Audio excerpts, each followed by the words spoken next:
What's up guys, it's James Diamond here and welcome back to the next episode of my Uplifting Trance series here on Sonic Academy. In the last couple of episodes we were looking at structuring out the intro and the breakdown, creating lots of atmosphere in the breakdown and doing lots of cool little chops and changes in the intro to make it more interesting.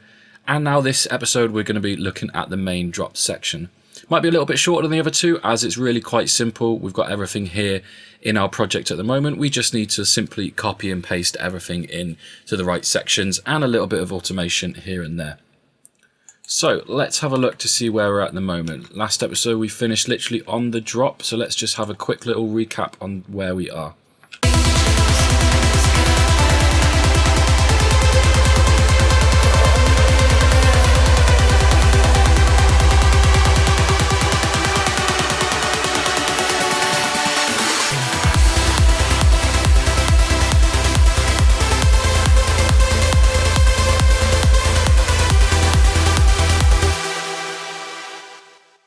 So that drop has got a lot of power, and that's mainly down to the kind of the kick and the sub drive and the way that we've EQ'd and kind of processed our main melody. So let's get into it. I'm just going to move some of these MIDI clips across, and this is our main drop section here. So we've got our first 16 bars of the kick and the bass and the sub, so let's just copy those straight across. And we'll do the same for the melody as well. And the same for the pads. The drop, once it's actually dropped, there's nothing too much that I really like to do apart from kind of adding in extra sounds here and there. It really depends on the main melody. I think this melody is kind of strong enough to hold its own for 32 bars. 32 bars is usually the maximum length I'll ever do a main melody, unless there's really any sort of kind of specific reason that I want to continue afterwards. I always find that when I play my tracks in the club, that 32 bars, which is a minute, is generally the longest time that you want for the main kind of drop section, as I do find that people can sometimes get a little bit bored for anything longer than 1 minute. So let's just continue copying and pasting all of our different sounds and our samples. So we're going to take the crash over as well. Let's take over our sound effects, our transition effects. So we've got our first 16 bars, which is here. And I think after the first 8 bars, let's add in a clap. We'll just go back to the filter, make sure that it's at 100%.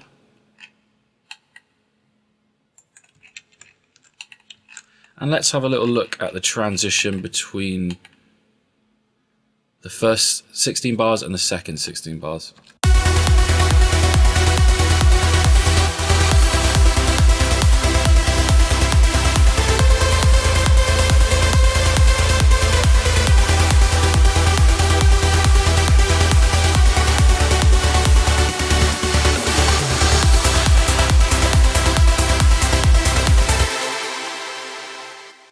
So it sounds quite nice, but I think we can make it just a little bit more interesting. I think for starters, let's drop out the sub and let's just do a volume automation on the sub for the last bar, just to bring that down. So we're doing exactly the same as what we did for the build and the other kind of transitions. We're taking instruments out, or at least kind of fading them out and then dropping them back in to kind of signify a new section.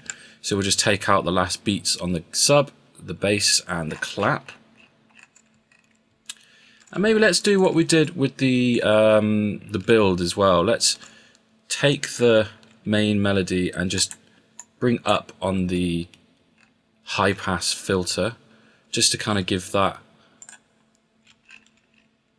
extra little help in the transition. And let's drop out the pads. So we're pretty much repeating the same kind of technique where we're dropping things out just before our next section comes in to really keep the energy and the drive going, to make sure that it's not just kind of the same standard energy throughout. The energy wants to kind of go up and down, but obviously at the points it needs to be the most energetic and the most consistent, and that's when we will bring the sounds back in. So then let's maybe try bringing the filters down a bit on the main leads, and let's replicate that in the pads as well. Let's have a listen and see how that sounds now.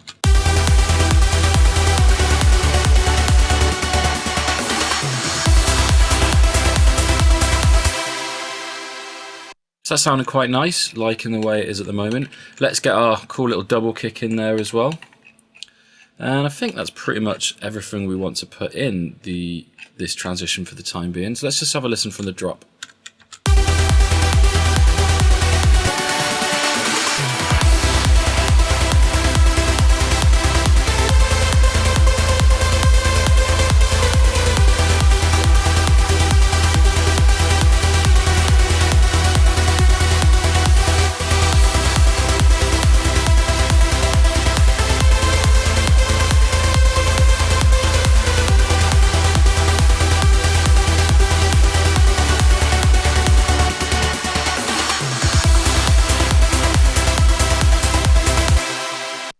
Yeah, really liking how that's sounding. I think just one final thing, we're just going to add a high pass.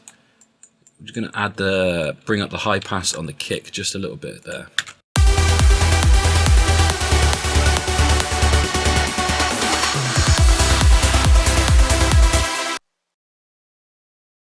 Okay, so in order just to make it so the next section is a little bit more interesting, let's bring back the vocals to start playing there.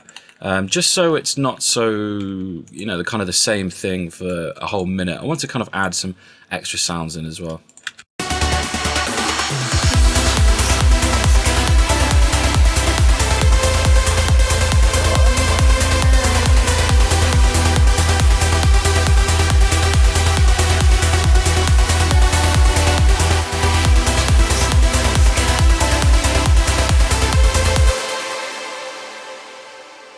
So that sounded really nice, but let's actually take the first set of vocals, as in the breakdown and the build, we kind of repeated the first three or four, whereas first three it was, whereas there's this extra couple in there as well.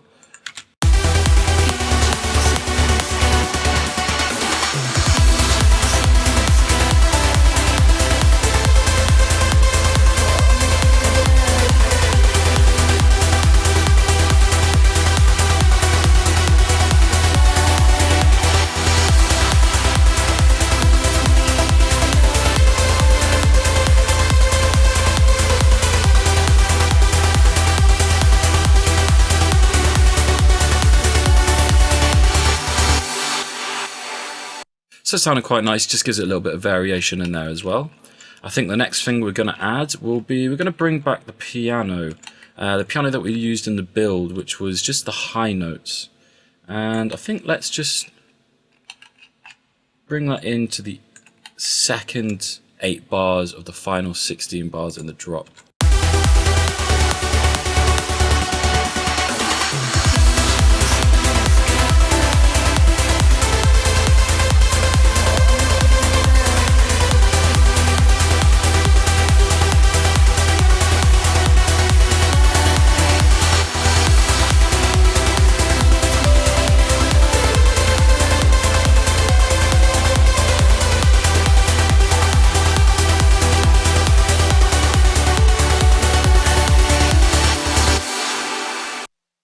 I like the sound of the piano, but maybe the the bottom notes here are just a little bit too low. So let's get rid of them, and let's also go onto the piano mixer channel and add another volume automation, as they're a little bit too loud there.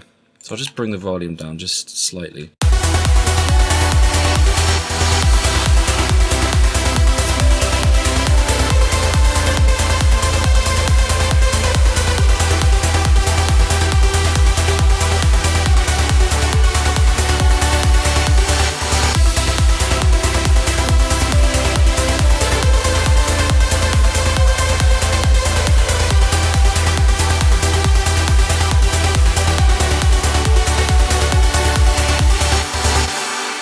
Yeah, I think that sounds a little bit better. Let's just get rid of these last 2 notes down here.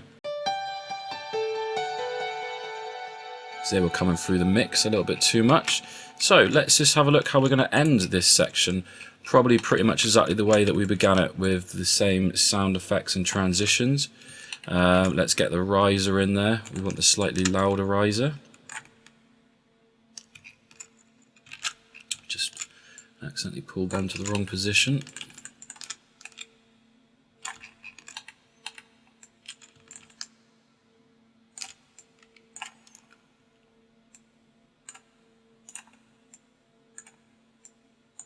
There we go. And let's start to tail off the sub as well, because we're going to bring back the sub pad for this outro breakdown, which is coming after this section.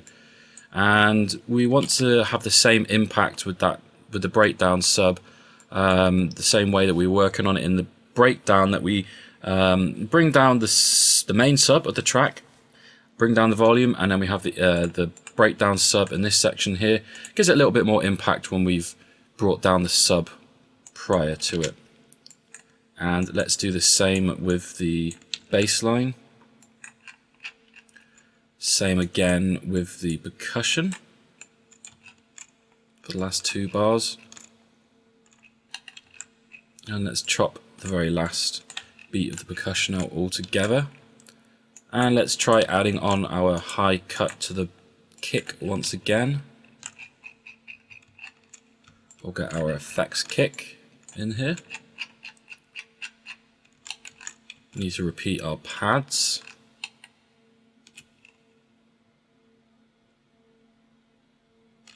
And let's bring the piano over. However, we need to use our breakdown chord progression, so we need to take the pads from the chord from the breakdown.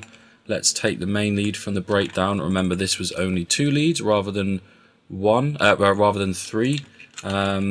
But I don't think it should sound too bad, as we're going to start to filter down.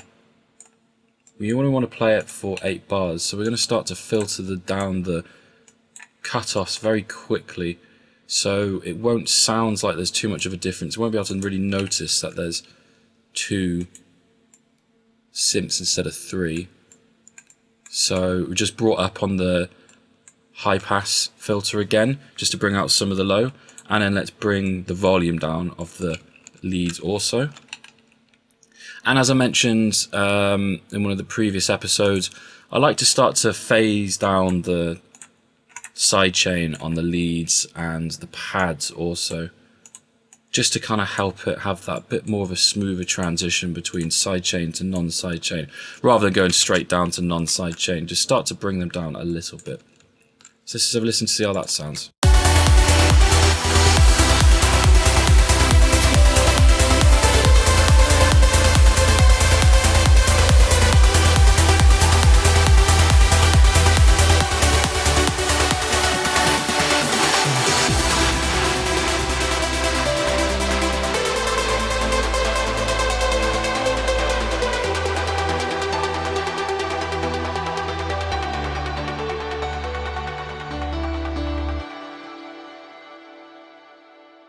Yeah, that's sounding really nice. Liking how that transition works at the moment. Okay, so next up, we're just going to do a kind of small extra little build, which is going to build up to the kind of outro section. So, as usual, we're going to take our transition effects and our sound effects.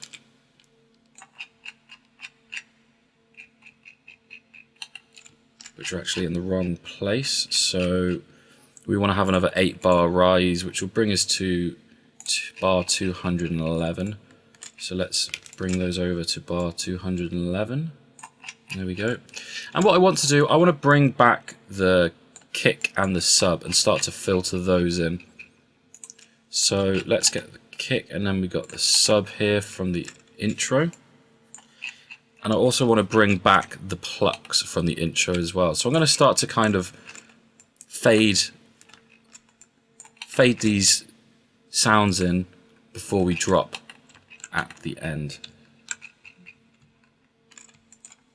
Get these all in the right positions. And the way I'm going to do that is I'm going to go onto my kick and bass bus, and I'm going to add another low pass filter. I want to make sure it's before my high pass filter, because I want my high pass to also affect the low pass filter, not the other way around.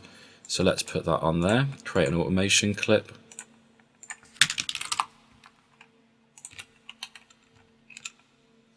And this is the kind of traditional kind of psytrance kind of filtered bass that you'll hear quite a lot.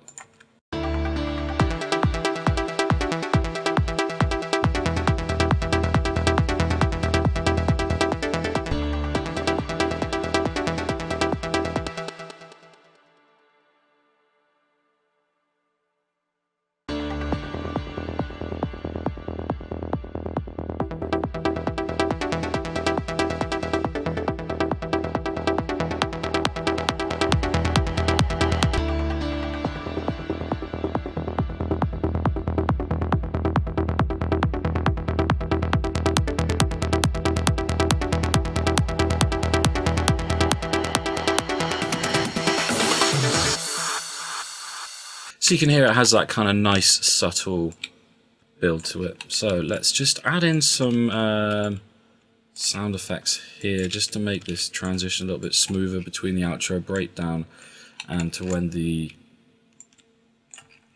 bass line comes back up.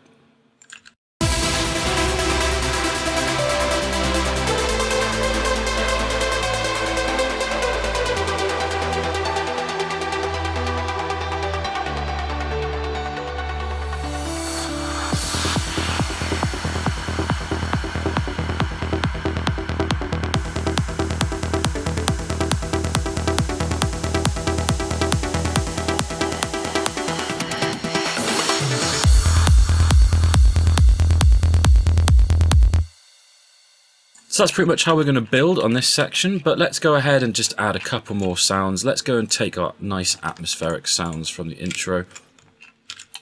And this is kind of another proof in the pudding of why I love using these atmosphere sounds, that they're great to use in these sections where, you know, you haven't got really much going on. You know, I've only got the kick and the bass and the pluck. That's all really that I want, so I just want to kind of use the atmosphere effects just literally as they are for atmosphere, rather than having to try and add in more things.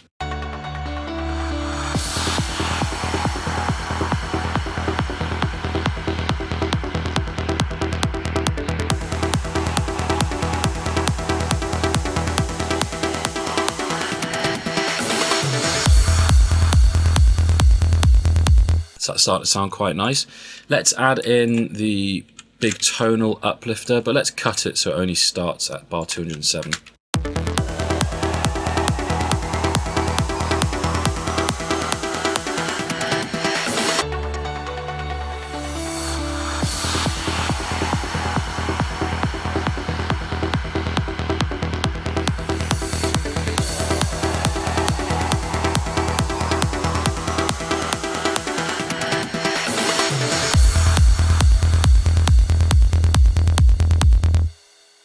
Really liking the sound of that at the moment. Let's in fact just keep the plucks in there as well.